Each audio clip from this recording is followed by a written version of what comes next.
Maka akhirnya hadis-hadis beliau berguguran kecuali dengan haddatsana wa akhbarana kubila. Maka Imam Syu'bah datang kepada Qatadah yang masyhur dengan tadlis. Maka aku duduk di depan Qatadah. Maka Qatadah dikasih tahu, ada Syu'bah, ada KPK datang.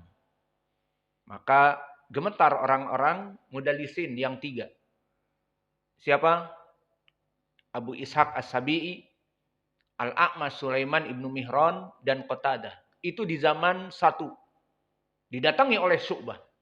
Maka Al-A'mash di saat melihat Syu'bah, harus meriwayatkan haddatsana. Karena apa? Imam Syu'bah mengatakan, jika Qatadah mengatakan an dan aku duduk di depannya, aku tidak menulis hadisnya. Lewat an, lewat haddatsana baru aku tulis. Itu yang aku yakini dia mendengar. Adapun an karena dia mudallis, dia tidak mendengar dari gurunya, pingin disangka dia mendengar dari gurunya. Maka Sulaiman ibnu Mihran di depan Syu'bah, haddatsana, haddatsana. Abu Ishaq As-Sabi'i yang tukang mentadlis datang Syu'bah di majelisnya, haddatsana. Akhirnya dari situ dijadikan kaidah bagi para muhaddisin, jika ketiga rawi mudallis Qatadah, Abu Ishaq, dan Sulaiman ibnu Mihran dilihat sebelumnya siapa? Syu'bah ibnul Hajjaj, maka intafat anitadlis. Maka telah terhindar dari tadlis. Kenapa? Karena Syu'bah di depan mata mereka. Di depan Abu Ishaq As-Sabi'i. Dikatakan oleh Abu Ishaq, an fulan, dia tidak mau menulis. Kenapa? Kamu tidak mendengar darinya. An fulan, tidak mau menulis. Dhaif, tidak mau mendengar. Terputus sanadnya. Haddatsana, baru dia tulis. Seperti itu. Sehingga hadis-hadis tiga orang mudallisin dari riwayat Syu'bah darinya, maka selamat dari pentadlisan. Paham? Itu maknanya. Seperti riwayat, ingat siapa? Laits ibnu Sa'ad yang menulis kitab dari Abu Zubair mudallis yang meriwayatkan dari Jabir. Maka Laits ibnu Sa'ad mengatakan, aku mengambil 2 kitab dari Abu Zubair. Sebelum aku menulisnya dan meminjamnya untuk dinukil, mana kitab yang kamu dengar dari gurumu yang tidak ada tadlis? Diberitahu, ini yang ada tadlis, ini yang tidak ada tadlis. Bagaimana sifat orang-orang yang mudallisin? Kenapa sudah yang ada tadlis itu dibuang? Gak usah main tadlis-tadlis. Gak pengen agar murid-murid saya tuh menulisnya, dipikirnya, didengar, aku mendengar dari guruku padahal aku tidak mendengar. Maka Laits ibnu Sa'ad minta, mana hadis yang kamu mendengar dari Jabir? Jangan tadlis-tadlisan.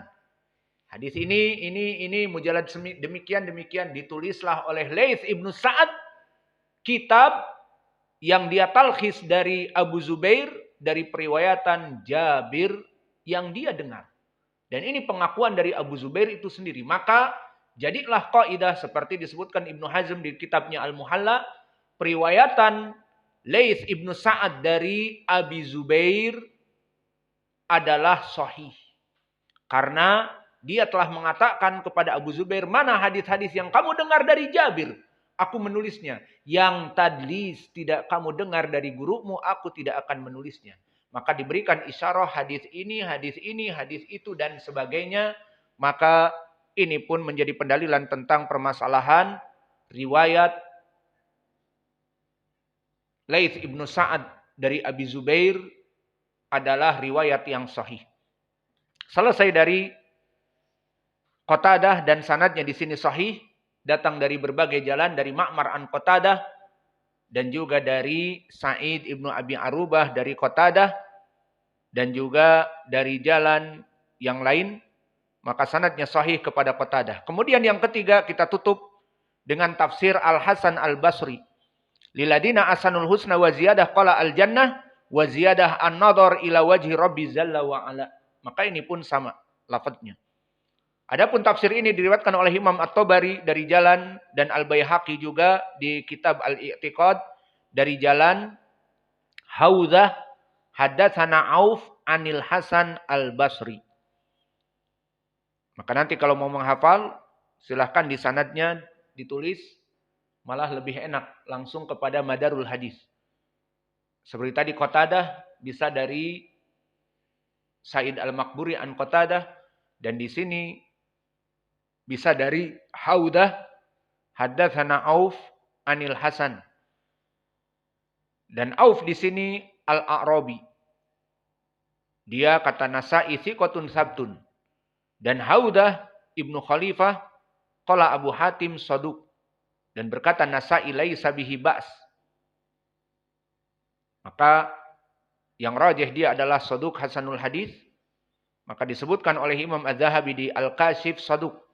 Dan diikuti oleh Al-Hafidh Ibnu Hajar di Taqrib saduq.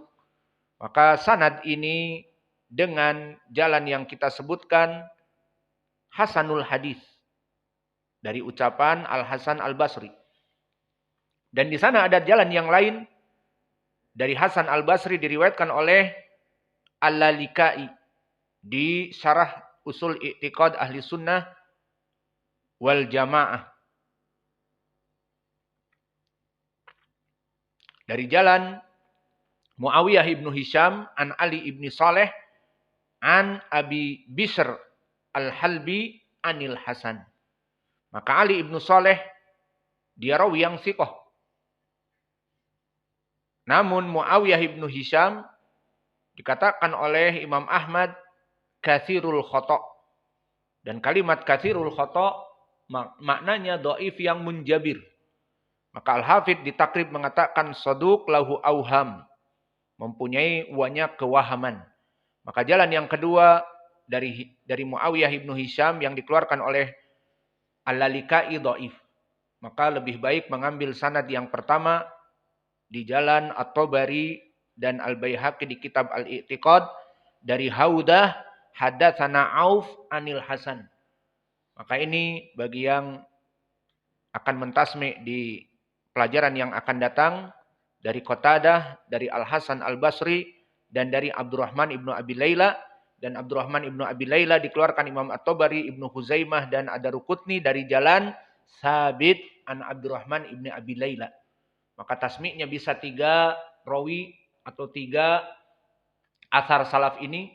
Pertama dari Sabit, dari Ibnu Abi Layla, kemudian dari ucapannya liladina ahsanul husna. Dan yang datang dari Qatadah bisa dari Ma'mar an Qatadah dan Sa'id ibnu Abi Arubah dan Qatadah dari Qatadah bisa, dan dari Hasan Al-Basri dari jalan tadi yang kami sebutkan dari Thoriq Haudah, dari Auf, dari Al-Hasan Al-Basri.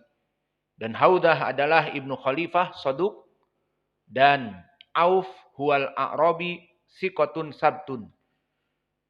Adapun Al-Hasan Al-Basri barakallahu fikum, sebelum kita tutup, maka Al-Hasan Al-Basri seorang tabi'i yang mutawassit. Dan Hasan Al-Basri masyhur dengan kunyahnya Abu Sa'id Al-Hasan bin Abil Hasan Al-Basri.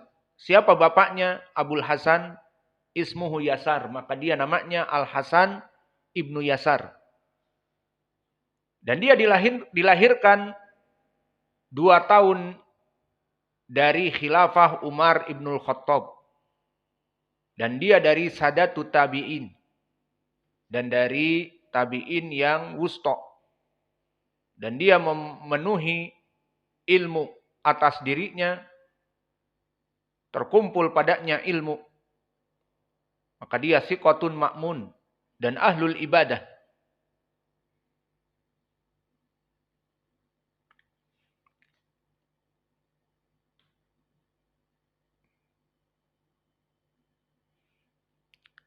Maka dia imam di zamannya, namun seperti tadi biasa kita sebutkan, tidak ada gading yang tak retak.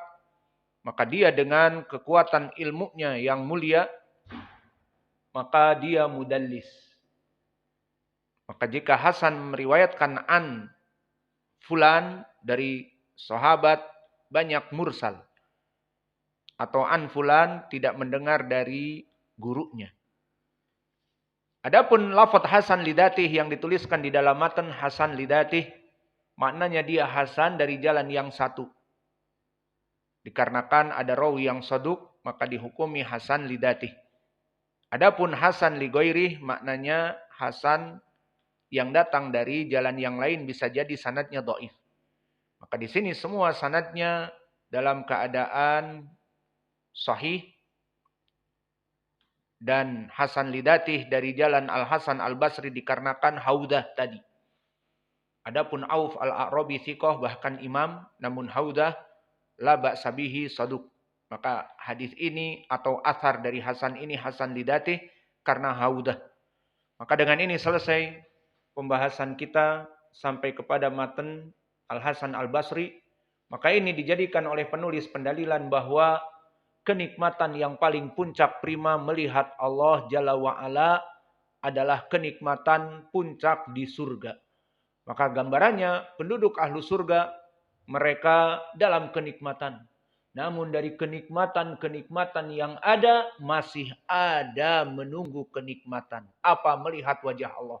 Dan ini cocok bagi kita, karena memang Allah ciptakan manusia seperti itu. Manusia bosenan. Jika di surga dia makan, minum, bidadari, nggak usah disarah pokoknya seperti itu. Mungkin akan bosen. Manusia pengen sesuatu yang lebih dan lebih. More and more again. Tamak. Maka dijadikan oleh Allah bisa mendapatkan kenikmatan puncak prima. Maka hidup di dunia nikmat tanpa batas. Apa yang diinginkan boleh. Namun terbatas keinginannya. Apa? Minta melihat wajah Allah tidak diberikan kecuali waktu yang ditentukan. Paham? Maka di dalam hadis Anas dan di dalam hadis Hudzaifah, di saat dikumpulkan mereka di Wadil Afiyah Al-Abyad, maka dikatakan oleh Allah, Al-an saluni. Wahai penduduk surga, saluni. Kalian semua bertanya kepadaku. Dikatakan itafaku ala ridho. Adapun ridho, aku telah ridho kepada kalian karena kalian masuk surga. Maka tanyakan, hari ini yaumun mazid. Barulah mereka sepakat dengan malu-malu mengatakan, ingin melihat wajah kamu wahai Allah. Di sini menjadi pendalilan. Penduduk surga dalam keadaan kenikmatan, apa yang dia inginkan diberikan. Namun kenikmatan yang dohirnya dibatasi adalah minta melihat wajah Allah, jelas. Tidak bisa terkabulkan menunggu waktu. Inilah dari sifat manusia yang tidak ingin statis. Jika misalnya, kita hanya sekedar ucapan saja. Melihat wajah Allah, semua orang akan melihatnya, maka mungkin akan meminta tambahan yang lain. Paham? Jika semua orang di rumahnya, di surga, di kamarnya, ingin melihat wajah Allah, tergambar wajah Allah. Udah puas. Maka masih mencari kenikmatan-kenikmatan yang lain. Namun melihat wajah Allah disebutkan goyah, maka Allah membatasinya hanya di hari Jum'ah. Sehingga mereka ada asa dan harapan. Kapan hari Jum'ah? Hari Kamis, malam Jum'ah. Alhamdulillah besok hari Jumat. Malam ini malam Jum'ah. Berbahagia dengan istri, makan, minum, bidadari. Sampai besoknya hari Jum'ah. Hari yang paling bahagia. Bertemu dengan Allah dan Allah menampakkan wajahnya. Maka kita berdoa kepada Allah, wahai Allah, janganlah engkau haramkan dari melihat kepada wajahmu dan jadikanlah kami melihat wajahmu dan besok ujian bagi kalian. Jika kalian ingin melihat wajah Allah dengan dekat kepada Allah, apa jawabnya besok? Tadi hadis yang kalian hafal apa? At-tabkir. At-tabkir wal gudu. Maknanya datang ke masjid di awal. Maka besok coba kita lihat. Ternyata besok tidak ada yang pengen melihat Allah dengan dekat. Pengen jarak jauh semuanya. Atau pengen ada yang dekat berarti duduk anteng. Duduk manis di sop pertama. Bawa Qur'annya, bawa kitab-kitab yang mau dipelajari. Sudah duduk, menghafal, murajaah, dan sebagainya. Karena di hadis Ibnu Mas'ud yang marfu dan juga di hadis Ibnu Mas'ud yang marfu hukman dan hadis Ibnu Abbas disebutkan sari'u ila al-jumu'ah fa inna aqrabakum indallahi fil jannah fi nadhar ilaihi hina asra'akum ila al-jumu'ah. Di saat kalian mendatangi hari Jumat. Maka besok kita lihat. Adapun kita imam, khotib bagaimana? Kita juga nongkrong di depan. Dari jam 9 saya di sini. Atau gimana? Tidak. Untuk seorang khotib sunahnya lain. Maka keutamaannya lain.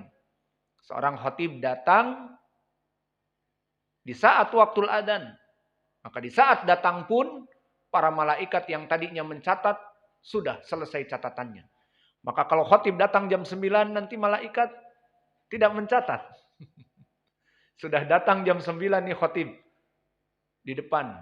Kesimpulannya semua orang mempunyai keutamaan-keutamaannya, maka kalian yang bukan menjadi khotib Jum'ah keutamaannya datang di awal. Yang menjadi khotib Jum'ah ya please jangan seperti yang lainnya duduk di masjid mulai dari jam 10 karena semuanya mempunyai tugas masing-masing. Meskipun pada hakikatnya dulu waktu kita di Yaman kita sampai sebelum setengah jam. Karena apa? Karena memang kita berdakwah keluar dari Damaj sampai di Masjid So'dah atau sekitar Masjid Damaj di sekitar pondok diantar dengan bis ataupun jalan. Tidak ada ojek, ojol tidak ada. Tidak ada kita diantar pakai motor. Motornya Nmax misalnya. Tidak ada. Di sana mobil. Nggak ada motor di Yaman. Jarang. Wa naktafi ila huna wa jazakumullahu khaira wa barakallahu fi ilmikum.